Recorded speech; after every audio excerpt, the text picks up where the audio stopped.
جه برنامه کل کنکشن دنگی امریکا صالح دمیجر لگل هفکارین خواه به خیراتنا و دکم و به سرنوچان دست به برنامه دکم.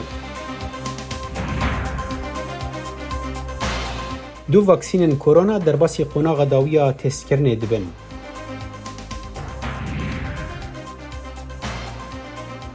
امریکا 12,000 سربازین خواه جه المانیا دکشینه.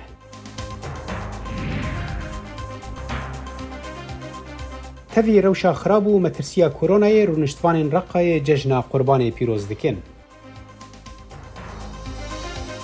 به هفته دو واکسین ویروس کرونا در باسی قناغ داویا تست کرنه بون و نها 5 درزی در رزا لوله انتاقیگه دنه. زانیار پیش بینی آوه که دکن که بری داویا ساله زانبن کجان جوان چالک داره. ئەم هەفتەیە لە 120 شوێنی سەرانسەری جیهاندا تاقیکردنەوەکانی ڤاکسینی کە لەلایەن کۆمپانیاکانی بایۆنتێک، فایزەر و فۆسن فارمی چینیەوە دروستکراوە بەڕێوە دەچێت. لە 89 شوێنی تریش لەناو ئەمریکا تاقیکردنەوە بۆ ڤاکسینی مەدۆرنا دەکرێت. ئەمەش دوایین خولی تاقیکردنەوەی دەرمانیە بەر لەوەی پەسەند بکرێت.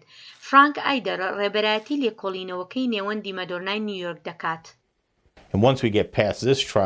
هەر کە لەم تاقیکردنەوەی دەرچوین دەتوانین بەرەو گشتیکردن بڕۆین و ژمارەیەکی زۆر بەرهەم بهێنین و بیدەین بە خەڵکی.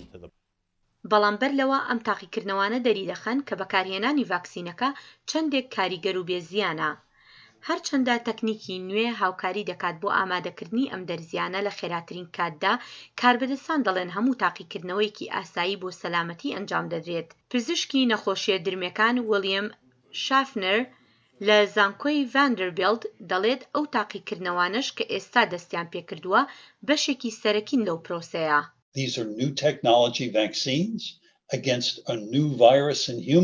ئەمانە ڤاکسینی تەکنەلۆژیای نوێن دش بە ڤایرۆسێکی نوێ لە مرۆڤدا. دەبێت زۆر وریابین و بە وردی بڕوانینەوەی چەندێک پارێزراوە. ئەم زانیارانە بە فراوانی دەردەکەون کە بە قۆناغی سێهەمی تاقیکردنەوەکان ناودێر دەکەین. ئەمانن کە تا ئێستا کاریان لەسەر دەکرێت. ئەو قۆناغی سێهەمی تاقیکردنەوەیە بریتیە لە دەیان هەزار نەخۆش کە بۆ کەمترین کاریگەری خراپی دەرمانەکە تیایاندا دەگەڕێن. زانایان هیوادارن هەتا کۆتایی ئەم ساڵ ئەنجامەکان دەربکەون. تاقیکردنەوەیەکی تری قۆناغی سێهەمی ڤاکسینەکە لە زانکۆی ئۆکسفۆرد و کۆمپانیای دەرمانی ئاسترازێنکا ئەنجام دەدرێت. وەکو ڤاکسینەکانی مەدێرنا و بایۆنتێک، ئەوەی ئۆکسفۆردیش لە تاقیکردنەوە سەرەتایەکاندا سیستەمی خۆگری دروست کردووە، بەڵام بەڕێوەبەری پرۆژەکەی ئۆکسفۆرد سارا گێلبەرت دەڵێت ئەوە بەس نییە. ئێمە نازانین ئەو سیستەمی خۆگریە دەبێت چەندێک بەهێز بێت، بۆیە ناتوانین تەنها بە بینینی بڕیار بدەین ئایا ئەمە دەتوانێت خەڵکی بپارێزێت یان نا. تەنها بە ڕێگەی ئەنجامدانی تاقیکردنەوەی فراوان دەتوانین ئەوە بزانین. تەنانەت بەر لە ئەنجامدانی تاقیکردنەوەکان حکوومەتی بەریتانیا ملیۆنان دۆلار و حکوومەتی ئەمریکاش ملیاران دۆلاری داوە بە کۆمپانیاکان بۆ دروستکردنی ڤاکسینەکە تا دەست بەجێ پاش ئەوەی تاقیکردنەوەکان تەواو بوون بەردەستیان بکەوێت. سێندی داگلاس لەگەڵ تیمی ئۆکسفۆرد. پێم وابێت ڤاکسینەکە لە کۆتایی ئەم ساڵدا بۆ گروپێک خەڵکی لە مەترسیەکی زۆردان لە بەریتانیا ئامادە دەبێت، بەڵام دەست بەجێ و هەموو کەس نابێت. پێدەچێت سەرەتا تەنها لەو کەسانە بدرێت کە زۆرترین کەڵکی لێوەردەگرن، پاشان وردە بۆ خەڵکی تریش ئامادە دەبێت. کاربەدەستانی تەندروستی ئەمریکاش تاوتوێ ئەوە دەکەن کێ سەرەتا بەشی یەکەمی ڤاکسینەکەی پێ بدرێت و پێدەچێت لە کارمەندانی تەندروستیەوە دەست پێ بکات. دوو کۆمپانیای چینیش لە قۆناغی سێهەمی تاقیکردنەوەکاندان لە ئیمارات و بەرازیل. بەلایەنی کەم 17 ڤاکسینی تریش لە قۆناغی تاقیکردنەوەدان لە سەرانسەری جیهاندا. شارەزایان دەڵێن هەتا زیاتر بێت باشترە چونکە ڕەنگە ڤاکسینی جیاواز بۆ خەڵکی جیاواز کار بکات. ده سالین بری ویروسا کرونا دا دورا 3 میلیون حجاچی به جلوبرگین سپی جه سرانسری جهان تفلی ریو رسم حجه لعربستان السعودیه دبون. ای سال جبر ترسا کرونا تنه چند هزار بیانی و ولاتین عربستان السعودی لچیای عرفات کام بون. عربستان السعودی ناودنگی خواه به پاراستن و نوبداری جهن هری پیروز و گریده ده لمکه و مدینه و هر وها بره و برنا آشتیانه مراسم حجه هرچندی که ده سالین بوریده هن بویرین کجر رودان. ای سال وزیر حجه ده ماه حزیرانه ده گوته بو که هجمار حجاچیان و تنه 1000 کسبه. لی هجمارین فرمی نهاتن داینو هن راپورت نخوجهی بحثا 10,000 کسی کرن. خانما یەکەمە ئەمریکا مەلانیا ترامپ پێشکەشکەرە جلوبەرگان بوو بەری کارسازê ئەمریکی دۆنالد ترامپ را بزەوجە 15 ساڵان بەرێ. کۆچبەرە سلۆڤانی کە نەها هەڤژینا سەرۆکê ئەمریکایە خۆ ji کەمیرایان دوور دixه ji bilî hin boneyên girêdayî çalakiyên girêdayî zarokan. Di vê raportê de tiştin hene ku renge berê li ser xanima yekema Amerîka nizanî bû. میلانیا ترامپ خانمی یەکەمی ئەمریکا هەمیشە بە جلێکی سەرنجڕاکێشەوە دەردەکەوێ. ئەو کۆچبەرێک بوو کە لە سلۆڤێنیا گەورە بووە، ئەو شوێنەی کە هێشتا هاوڕێکانی سەردەمی مناڵی لێدەژیت. ئەو زۆر کەسێکی پۆزتیڤ بوو، حەزی لە خوێندنەوەی کتێب بوو، ئەو هەروە حەزی لە دیزاین بوو، جلی نوێی لە جلە کۆنەکان دروست دەکردەوە. حەزی ئەو بۆ جلوبەرگ وای کرد کە یەکەم پیشەی وەک مۆدێل دەست پێ بکات و ڕوو لە ئەمریکا بکە. ئەو یەکەم کەسی کۆچبەرە کە ببێت بە خانمی یەکەمی ئەمریکا لە دوای لویزا هاوسەری جان کوینسی ئادەمز لە سەدەی 90دا. خودی مەلانیاش بە هۆکارەگەلی تایبەت بەخۆی زۆر دەرناکەوێت مەگەر لە بۆنە تایبەتەکاندا.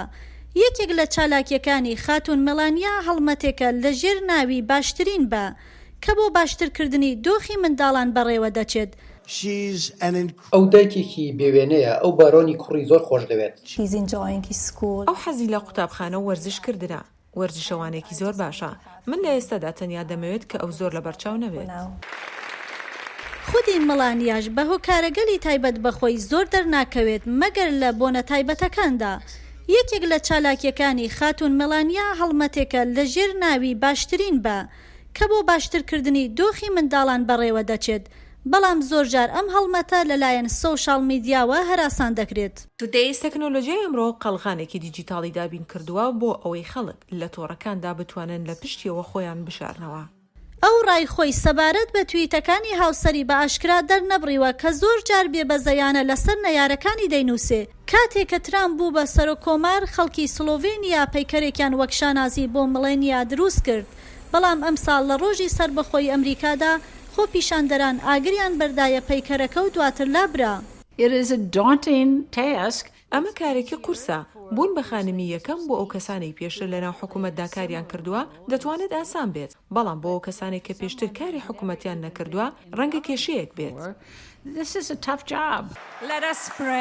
مەلانیا یەکەم خانمی کاتۆلیکە بووە بە خانمی یەکەم لە دوای جاکلین کەنێدی. ئەو هەروەها 5 زمان دەزانێت. ئەمە شانازیە بۆ من، شانازیە بۆ من و بەختەوەرم کە وەک خانمی یەکەمی ئەمریکا لێرە لە بەردەم ئێوەدا وەستاوم. هەرچەندە ئەو لە 4 ساڵی ڕابردوودا زۆر دەرنەکەوتووە، بەڵام شارەزایان دەڵێن کە لە ئیستادا مەلانیا زیاتر دەردەکەوێت و هەوڵ دەدات بۆ خولی دووهەم ببێتەوە بە خانمی یەکەمی ئەمریکا. جل بایدن هەڤژینا کاندیدê demokratê serokatiya Amerîka Joe Biden dest ji karê xwe yê fêrkirinê berdaye da ku alîkariya helmeta hevjînê xwe bike. Ew baş şarezaya jiyana Washingtonê ye ji ber ku mêrê wê 36 sal di Sînatoyê de û 8 sal wekû cîgirê serok di dema serokatiya Barack Obama da derbas kirin. Agahiyên bêhtir li dor Jill Biden di vê raportê de. ئەڤە جیل بايدنە li van rojan. Ji bo hevjînê xwe kempeyna diket û ev digel grûpekê kesên latîn e. Rojekê berê digel zankoyeka civakî. Ez Jill Biden'im û ez şanoziyê bi xwe dibim ku ez profesora zankoyê me. Jill Biden bû êkem xanima duwemî Amerîka ku karek hebû û dihatek ji dervê kûçika spî werdgir. Gelek ji xwendkarê min nizanin ku min du kariyê heyîn. Li destpêka zanîngehê ew ê çîroka xwendekarekê xwe vedgêra ku di bazê polê ve û digot Dr. B min şevê dît û li televîzyonê de dîtî digel Michelle Obama. Piştî min gazî dayka xwe kirî û gotê dadê ev mamostaya min e ya îngilîziyê. Belê dayka min got ev ne mamosta ye. Ev xanima duê ye ya Amerîka. Berî Boyd dibêjî eger Joe Biden bête helbijartin bû serokatî Amerîka, dê Jill Biden bîte êkem xanimayekî Amerîka ku bawernama doktorayê wergir bît. Ez pişbend dikim ku dê gelek ya çalak bitin ji bo pêşniyazîkirina çalaksaziyên sistema xwendinê. Belê hemî kes li digel vê hindê nînin. Tu dizanî gelek kesa divêtin ku xanimayekî ya Amerîka نتر آخفتن بد و بتنه جلو برگ جان و ببینن اصنال قطابخانه ما بله از حضرت کم که اف بن آخیاکو به هزه جیاناوی او جو بایدنی پیچکی به آلوزی دست بگر. پشتیوی هفجینا خود گل کره خوش دست دای دریدانه که ترومبیل دا او اوجی لسر بردانه بو. پشتی کو 5 جاران اوی دستوی خواستی وان هفجینی پک اینا. بوجارا پنجه اول دوماهی من گوت جیل هستن من ایریش هاتن او اوه بوجارا دوماهی از ده پرسیاراتکم.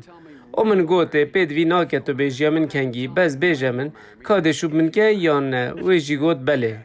4 سالان پشتی هنگه جیل ایکم زاروکا کچ اینا سر دنیاه. دی سال 2015 جو بایدنی کره خوب باوج اگر پنجه شیرا سریش دست دا. لوما جیل بایدن پتر گرنگیه بساخلمی و نخوشن شیر پنجه دادد. او لحیفا 5 افساله و پرتوکک لسر زاروکان چکر و لسر سالن دست بگین هفجینه و او شیاننوی پشتی ترانه به هاتینه کرنج بر زمانویه تردری. هر روزا د کمپینن هیواسه دا اوی دو جاران خدای بر هفجین خو دا کو پارزیج خو پیشانده رکی. دگل هنده که اویلا دا بچیکا دلواری به مالا خود بینن لی اما دگل هفجین خو بو 21 سالان دمه که او سیناتور لکنگرس امریکا و 8 سالان جی لکوچکاس بی. هر روزا او حز دکت که 4 سالان دی جیا بردوام بید. به سدان کمپانی لامریکا متودین جیاواز بکارتینن دا کو امریکی ده هلبجارتنین سروکاتی ایسال دا دنگین خواه بدن. هنجی وان و روجب تواهی ددن کارمندین خواو هنجی آلیکاریا وان دکن ده تومار کرنا ناوین وان دا و داینا کریا ری یانجی دابین کرنا دانکی خوارنه لجهه دنگدانه. دوی راپورته دا پیفداری کمپانیه که و شارزای که سیاسی بحثا گرینگیا وی که دکن. دوی امریکی درکوون و دنگین خواه بدن. اوه پیاما بسدان ریوبرین کمپانیان لسرانسری ولید. اوین که سوز دانه پشتیری مافی دستوری کارمندین خوش بو دنگدانه بکن. دوی کارکر نکوون ناورا بجارین ورگرتنا پرایان و دنگدانه. لگور جی هاکنز پیفداری کمپانیا پتاگونیا یا جلو برگانا که و 10,000 کارمند لامریکا هنه. ریوبری پتاگونیا ده هلبجارتنین سال 2016 ده روجک دا کارمندین خواج بو دنگدانی. دوی کیوش کارمندی پتاگونیا را دگوت گود روجا هلبجارتنا ده تشتک جداینا دنگان گرینگتر نینه. پتاگونیا که خوکو کمپانیا که چالاگوان ده ناسین او هفدام زیرنرا تفگرا بناوی تایم تو ووت آنکو دما دنگدانیه به سرکردایتی نزدیکی 600 کارساز جبو بلند کرنا آستا دنگدانی لامریکا. من والمارت آنی زمان مهروها تارگت، بیست بای، ویزا، دلویت، جی پی مورگان چیس، تویتر، اوبر و لیفت هنه. تو هزرا وان کمپانیا بکه و بناره وان چقاس کارمند هنه. مدی باندوره که مزنتر هبه. تفلیبونا کمپانیا که وها گرینگه. اگر ام بدن برچاوان که 35 صدی جه دنگدران پرسکریکن دما کار دبن بند لپیش دنگداین اوان. البجارتنین امریکا روجا سیشمی دبن که روجا که کاره. رولک راستین هیا که کمپانی ده کارن بلیزن و درفت بدن کارمندین خو دا که دنگ خو بدن و برای که پلاتفورمین خو چاندا بجداربونا سویل آوا بکن. رخصتنا vote.org لگل کمپانیین وکو پتاگونیا کار دکن جبو پیک آنینا پروسه دنگدانه با آوائی کی پراتیکی. اوه برهف کرنا جناف برنا بندان و دابین کرنا آگاهی و چافگانین دنگدانه جبو کارمندان. ما حزیرانه ریوبری فیسبوک مارک زوکربرگ گوت ده کمپانیا وی آلیکاریا 4 میلیون کس بکه ده تومار کرنا جبو دنگدانه ده. افجی آگاهین تومار کرنا دنگداران و دنگدانا بریا ایمیل و یا پیش وقت بتحوینه. او برژی و داویه را گهاند کجبری داینا روجه که بو کارمندین خواه او هر وها چافکانین لسر پلاتفورمین اوبر و اوبر ایت دابین دکه جبو آلیکاریا خلکه ده تومار کرنین جبو دنگدانه دو پلان دکه که خوارنه جی بده دنگدران. هجمارا بر بچاوا کمپانیین که هندریا خلکه دکن دا دنگ خواه بدن به هم پایه لگور گلبرت که دخوازه هنجی بهتر ببینه. ام حز دکن ببینین 100 میلیون کسین کل هل بجارتنین بوری دنگن خونه داین افسالا دنگن خو بدن. ام دخوازین ده 100 روژین پیش دا دیار بکین که ام دکارین با آوائه که سیستماتیک بندن پیش دنگدان را کین. امریکا نزیکی 12,000 سربازên xwe ji Almanya dikişîne li ser daxwaza Serok Donald Trump a kêmkirina hêzên Amerîkî li derve. Di demekê de ku berpirsên berevaniya Amerîka dibêjin dê ev yek ewlekariya Amerîka bi hêz bike, rexnegir wê dibînin wekû cezakirina welatekî ku Trump wî wekû welatekî xemsar di xerşkirinên NATOyê da binav dike. ژمارەیەک لە پسپۆران دەڵێن حەپەساوین لەم گۆڕانکاریە. ئەمریکا بڕیاری داوە 12,000 سەرباز لە ئەڵمانیاوە بکشێنێتەوە و فڕۆکە جەنگیەکان لە بنکەی فڕۆکەوانی سپاندلام بگوازێتەوە بۆ ئیتالیا و بنکەی سەرەکی سەرکردایەتی ئەمریکاش لە شتوتگاردەوە بگوازێتەوە بۆ بەلژیکا.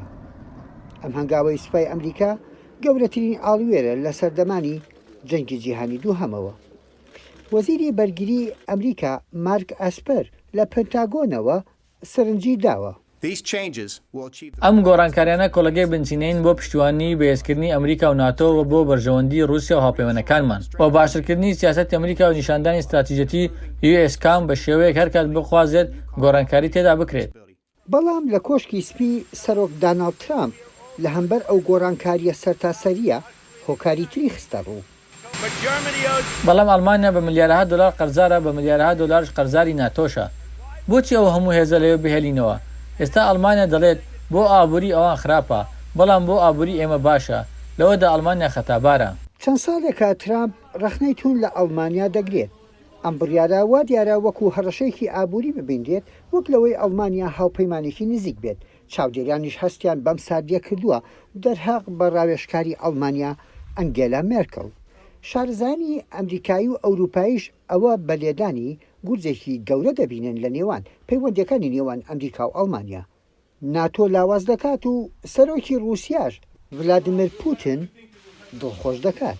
هەر جۆرە لابرنێکی بارەگاکانی ئەمریکا لە ئەڵمانیا کە چەندین دەیە لەوێ بوو بەشێکی لە پەیوەندیەکانی ئەمریکا بە ئەوروپا و ئەڵمانیاشەوە بە شێوەیەکی کارە کار دەکاتە خراپی بنکۆڵی بەرژەوەندیەکانی ئاسایشی ئەمریکا. لەو باوەڕەدام چاودێران لایەن سیر بوو بە خێرایی بڕیاردان کە ڕەنگە دەست بە جێبەجێکردنی بکرێت.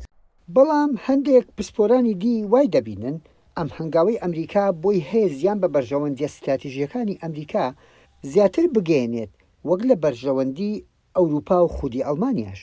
لە ڕابردوو لە ئێستاشەوە ئەڵمانیا بنکەیەکی گرنگی کردەوە سەربازەکانی ئەمریکا بووە لە باکووری ئەفریقا خۆڕهاتی ناوەڕاست. بنکەی لۆجستی گرنگی لەوێ هەن، بنکەی سەرکردایەتیکردن و بڕیاردان. ئەگەر ژمارەی کارمەندان لەوێ کەم ببنەوە ئەو ساوەڵامدانەوەت بۆ هەر ئەگەرێک هێواش دەبنەوە. شارەزانی بواری ئاسایش پێیان وایە سەر لە نوێ ڕێخستنەوەی هێزەکان خەرجی ملیارەها دۆلاری دەوێت، ساڵانێکیش دەخایەنێت تاوەکو تەواو ئامادەکاری بۆ دەکرێت. ڕەنگە پێچەوانەکەشی بێتە دی. ئەگەر پاڵێوراوی دیموکراتەکان جۆ بایدن لە هەڵبژاردننی مانگی 11دا بیباتەوە. سەرۆکê Sûriye Beşar Esed lêgel şandiyê taybetê Rûsya bo Sûriye Alexander Lavrentiev û cîgirê Wezîrê Dervayê Rûsya Sergî Vershinin kom bû. Rûpela fermiya Facebookê ya Serokê Sûriye anî ziman ku aliyê Rûsî Esed pîroz kir li darxistina hilbijartinên perlemanî bi awayekî serkeftî. Di kombûnê de wan her wiha pêşketinên dawî li Sûriye û amadekariyên kombûna Komîta Destûriya Sûriye ku pêşbîna meha bê li Cinêvê bêl darxistin got û bêşkirin. Komîta Destûrî ji 105 endamî pêk tê ku erka wê ew e darêjtina destûrekî nû ji bo Sûriye. Wêneyên televîzyonê Beşar Esed di kombûnê de bi mask nîşandan. Lêgel rewşa aboriya xerab û tirsa belavbûna vîrusa koronayê jî rûniştvanên bajarê Reqayê li Bakurê Rojhilatê Sûriyê amadekariyên xwe ji bo cejna qurbanê kirin. Pemnêrê me li wir ev raport amade kiriye. Cejna qurbanê got pêwîst e yê karîna xwe hebe pezekî ser jê bike. Lêbuhaya yek serîpez 300,000 leyraya Sûrî derbas kiriye. Ku di demeke de ye aloziya aborî berz bûye. û welatiyê dahata wî navîn be mehane 250,000 leyraya Sûriye. Ku destê beşek mezin ji wan nagihe qurbanekê di cejna qurbana îsal da serjêke. Yani el-Eid el-Raha zâke. Cejna sala par nirxê qurbanan baş bûn. Hejaran dikarî qurbaniyan bi xwe û miriyên xwe bikirin. Ji ber nirxê qurbanan ji 200,000 heta 250,000 bûn. Li îsal nirxê qurbanan 500, 600 û 700,000 e. Kes nikare bi vî nirxeyê qurbanan bikire. gelek cudahî di navbera nirxê pez di cejna Qurbanê ya par û ya îsal da heye. Ku ne bi tenê bihayê dolar bandor li bihayê pez kiriye. Li derxistina pez ji derva sînorên Sûriyê nirx bilind kiriye. Ku her diçe welatiyên Sûrî ji hin pîdîviyên jiyanê mehrûm dimînin. Nirxê qurbanan îsal gelek bilindin. Welatî nikarin qurbanan bikirin.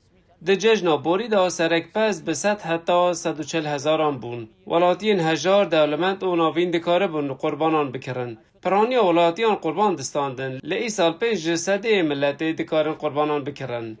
Yê hejar nedikare pezekî jî bikire.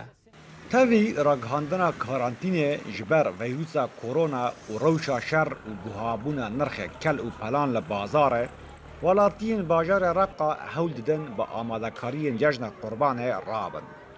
Rêberkolo, Dengê Amerîka, Reqa. Koçberên Efrînê li herêma Şehbaya Bakurê Sûriyê ji hêzên siyasiyên Kurd çi dixwazin? Di demekê de ku behsa gereke dina axaftinan di navbera Kurdên Sûriyê de dibe, gelo hêvî û daxwazên koçberan ji hewlên yekbûnê çi ne û ew çawa lê temaşe dikin? Raporta peyamnêra me li herêma Şehbayê bersiva van pirsan dide. Li ser inisiyatîva fermandarê Hêzên Sûriya Demokratîk Mazlûm Ebdî û şandarê Emerîkî ji bo Sûriyê William Rabak, Partiyên Yekîtiya Niştimaniya Kurdî û Encûmana Niştimaniya Kurd li Sûriyê li hev rûniştibûn. Her du aliyan li ser hin prensîbên destpêkî li hev kiribûn ku tê çavarê kirin, di demeke nêz de dîsa li hev rûnin. Efrîniyên li herêma Şehba hatine koçberkirin çawa van danûstandinan dinirxînin ji dengê Amerîka re axifîn. Em bihêvîne wek Partiyê Kurd êge li kêlek me yavaş yavaş berme me votê em dixwazin hên gelek xurtir bibe yekbûna me em li hev de rind bijevin em bi hev ro qerarata bistînin ji ber ku em hember vî dijminî bisekinin û em erdê me dogirtî em biftirînin. Hêro ge em li kêlek hevde nejivîn em rû naniştin wellehî em Kurdê herin yek biyek. Em tiştekî pîrûz dibînin ku partiyên Kurdî di Rojava da li hevkirinekê bikin li ser asta rêveberiyê, li ser asta siyasî ku dengê gelê Kurd bi yek dengî bigîjin Sûriye giştî jî di vê aloziyê da û giştî derva jî yani wek dengekî ne em bibên perçe perçeyî dengê Kurd belav bikin. Ku ew qasal em vê êşê dikişînin ku Kurd bi yekîtî bin û ev jî yani dibe em vê yekê jî hêsan ji dest xeber nedin. Em weke Kurd em komik bin, em bi hev re bin, alîkariyê hev bikin. Koçberên Efrînî bi baldarî li civînan dinêrin ku ta niha hûrgiliyên danûstandinan nehatine aşkere kirin. Her wiha biryarên zelal jî nehatine ragihandin.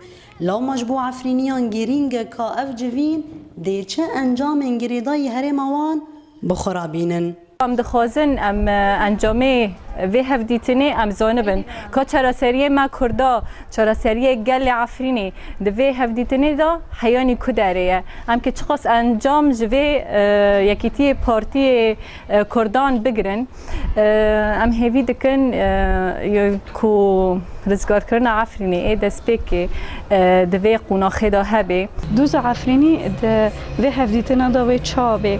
Wê çawa ekanibin ev qediya Efrînê ku niha kesek pê danokê ev intîhakatin tên kirin li Efrînê wê vê hevrêziyê Kurdî wê çawa bigîne derve.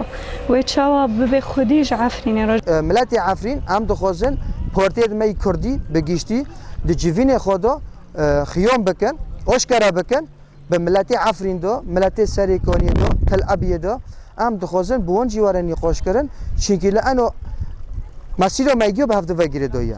Efrîniyên li penageha Şehba hatine koçberkirin nîzîkbûna partiyên Kurdî di berjewendiya doza Kurd li Sûriyê de dibînin. Ku yekrêziya partiyên siyasî gaveke erênî ye ji bo destxistina mafên Kurdan. Lêya girîng ji bo wan cihê Efrînê di rojeva van danûstandina ye. Newrûz Reşo, Dengê Amerîka. Pilaya germê li germiyana herêma Kurdistana Iraqê gihîştiye pêncî û nîva rojê jiyan bi temamî radiweste. Lê berêvarî careke din vedigere û xelkê germiyan jî her wext heskiriyên çaya germin û dev jê bernadin. دۆخەکە هێندە گەرمە. سوورەوەکردنی هێلکە پێویستی بەگەڕ یاگر نییە. بەڵکو تینی گەرمی خۆرەکە دەیبرژێنێت. بەرزبوونەوەی پلەکانی گەرما بۆ سەرووی 50% ژیانی لە کاتەکانی نیوەڕواندا لە ناوچەی گەرمیان وەستاندووە. زەویەکە هەڵمی لێ هەڵدەسێت. لە پاڵ گەرمی کەشوهەوادا کەمی کارەبای نیشتیمانیش خواستی لەسەر بەفر زیاتر کردووە. بەهۆی کاریگەری ناوچەیەکی پاڵەپەستۆنزمی زەریای هەندی پلەکانی گەرما لەسەر جەم ناوچەکانی گەرمیان و عێراق و هەرێمی کوردستان و ناوچەکە بەرز بووەتەوە و ڕۆژی سێشەممە واتە دوێنێ بەرزترین کاریگەری شەپۆلەکە بوو کە بە پێی پێشبینی ئێمە لە هەندێک ناوچە پلەکانی گەرما گەیشتۆتە زیاتر لە 54% بە تایبەتی ناوچەکانی دەوروبەری دەریاچەی حەمبین و هەروە ناوچەکانی گوڵاڵە و سعدیە و باشووری خانەقین ئەو ناوچانە گەرمترین ناوچە و بەرزترین ناوچە پلەی گەرمیاتیا تۆمار کراوە و بەنسبەت ناوچەکانی دەشتی کەلا ڕزگاری بۆ کفری لەو ناوچانەش پلەکانی گەرما گەیشتۆتە ئاستی نزیک 53%. گەرمی کەشوهەوا و کەمی کارەبای نیشتیمانی سەرچەم و ڕووبارەکانی قەرەباڵغ کردووە. خەڵکێکی زۆر بۆ خۆ قوتارکردن لە گەرما و خۆفێنکردنەوە ڕوو لە ڕووباری سیروان دەکات. دیمەنی هاتوچۆی ماتۆڕاویەکان، خۆفڕێدانی مەلەوانەکان گەرمای لەبیر ئەوانە بردووەتەوە کە لەسەر ڕووبارەکەن.